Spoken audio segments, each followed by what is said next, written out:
Kita bukan mengajak berperang, bukan. Yang paling parah itu belum berperang sudah kalah. Nah, ini. Padahal orang iman ketika dia punya keberanian dan keikhlasan membela agama Allah, dia belum menyerang, Allah sudah menjatuhkan musuh. Di depan orang banyak pinjem mic-nya polisi. Ternyata doanya bitonah juga.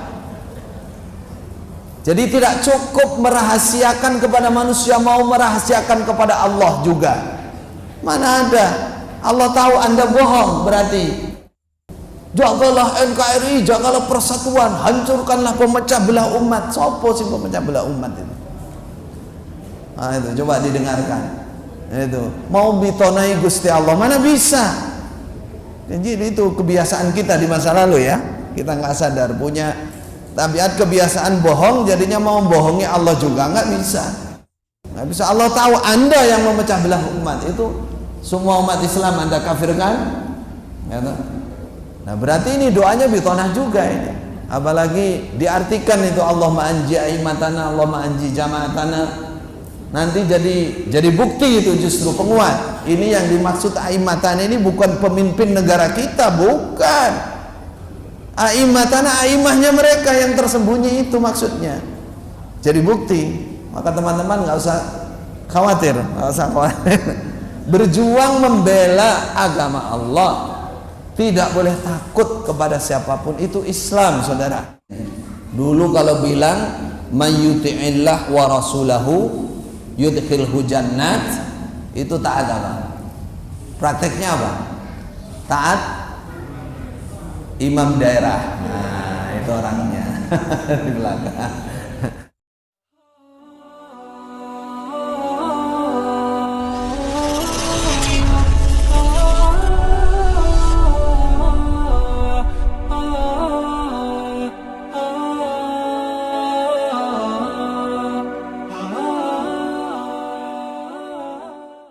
Jadi konsep di sini yang dimaksud adalah ketika kita sudah beriman, syukurilah keimanan, rasakanlah bahwa itu adalah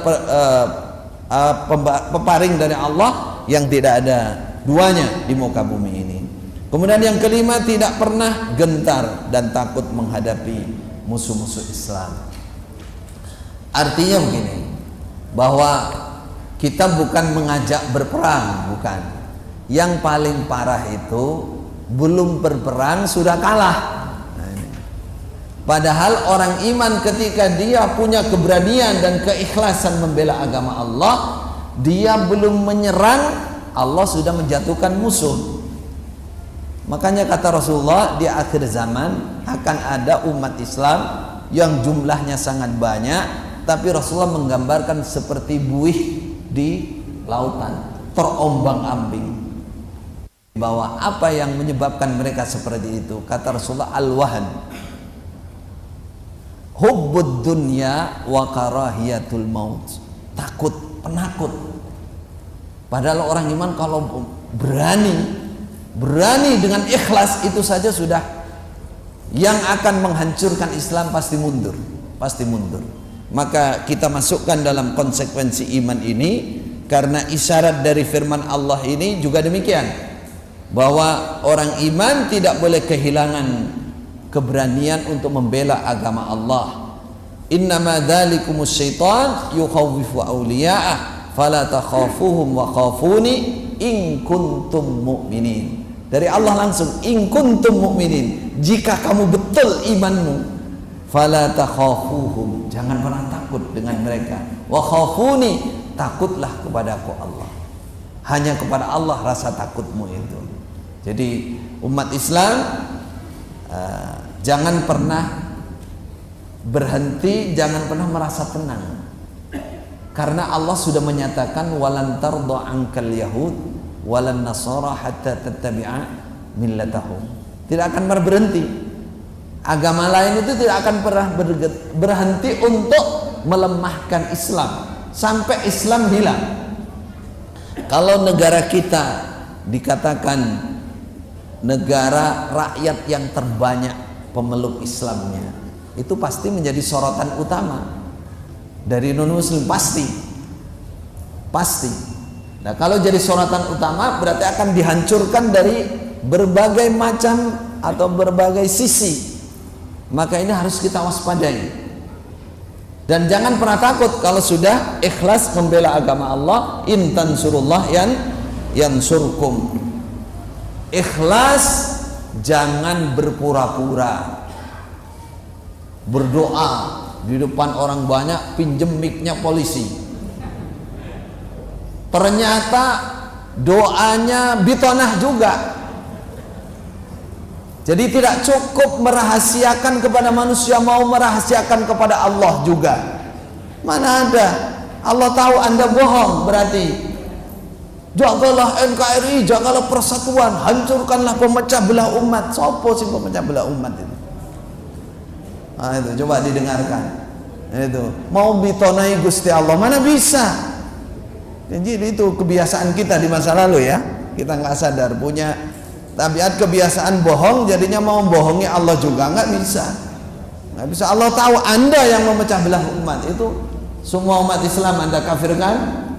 Ya, nah berarti ini doanya bitonah juga ini. Apalagi diartikan itu Allahumma anji aimatana, Allahumma anji jamaatana. Nanti jadi bukti itu justru penguat. Ini yang dimaksud aimatan ini bukan pemimpin negara kita, bukan. Aimatana, aimahnya mereka yang tersembunyi itu maksudnya. Jadi bukti. Maka teman-teman nggak usah khawatir, Berjuang membela agama Allah, tidak boleh takut kepada siapapun, itu Islam, saudara. Membela Islam kita. Kenapa Islam harus dibela? Karena Islam itu rahmatan lil alamin. Segala kebaikan, ketentraman, kemakmuran itu ada dalam Islam. Ada dalam Islam. Islam melarang zalim, melarang menganiaya. Islam harus mengasihani. Ada dalam Islam, semua itu yang kita perjuangkan.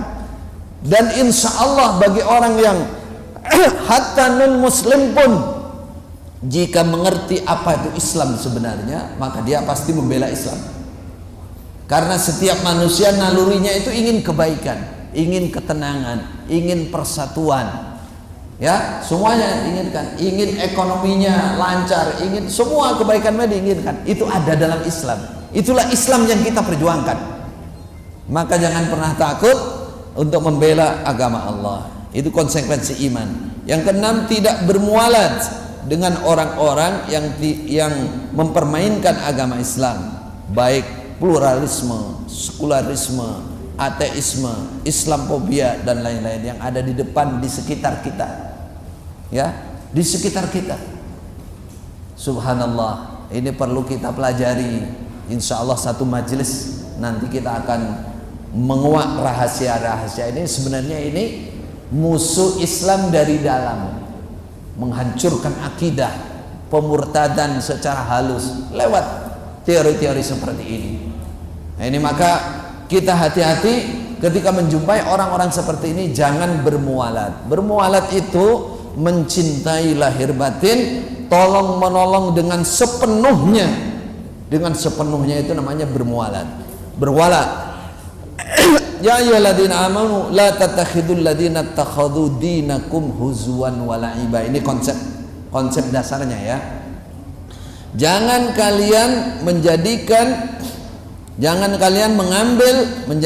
orang-orang yang mempermainkan ittakhadhu dinakum, menjadikan agama kalian huzwan wa la'iban, guyonan, hinaan dan permainan. Minal ladzina utul kitaba min qablikum wal kuffara awliya. Baik dari ahli kitab maupun orang-orang kufur yang lain sebagai wala, sebagai kekasih lahir batin, berwala dengan mereka, tolong menolong, sampai menghancurkan Islam pun ditolong. Jangan. Itu adalah wala.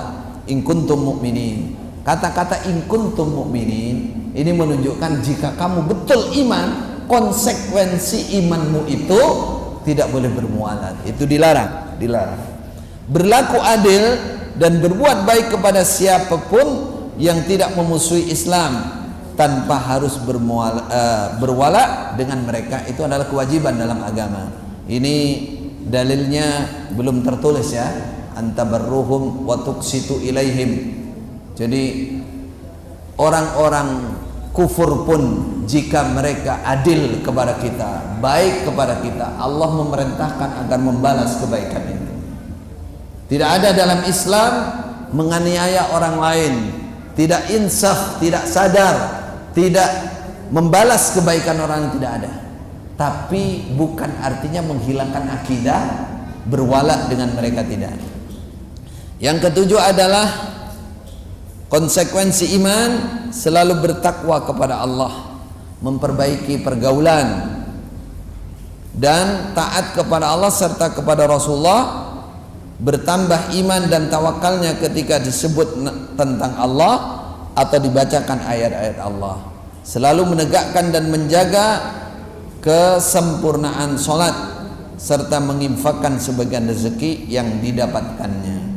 Ini sebenarnya hanya beberapa ayat yang kita torehkan di sini, tapi sebenarnya di Al-Quran masih banyak lagi. Namun ini hal-hal yang penting untuk kita jaga sebagai konsekuensi iman kita. Katakan, fattaqullah wa aslihu dzata bainikum. Bertakwalah kepada Allah, perbaikilah pergaulan, konsekuensi iman. Wa atiullah wa rasulah, selalu taat Allah dan Rasul, in kuntum mu'minin. Jangan dipalsukan lagi nih ayat ini. Dulu kalau bilang may yuti'illah wa rasulahu yudkhilhu jannat, itu taat apa? Prakteknya apa? Taat imam daerah. Nah, itu orangnya di belakang. Bekas kan? Masya Allah. Masya Allah. Ini kalau taat kepada Allah Rasul berarti taat kepada agama kita, taat kepada Al-Quran dan taat kepada sunnah Rasulullah Sallallahu Alaihi Wasallam. Itu adalah konsekuensi iman yang harus dijaga. Karena di sini Allah mengingatkan kita, in kuntum mu'minin, jika kamu betul-betul orang-orang yang iman.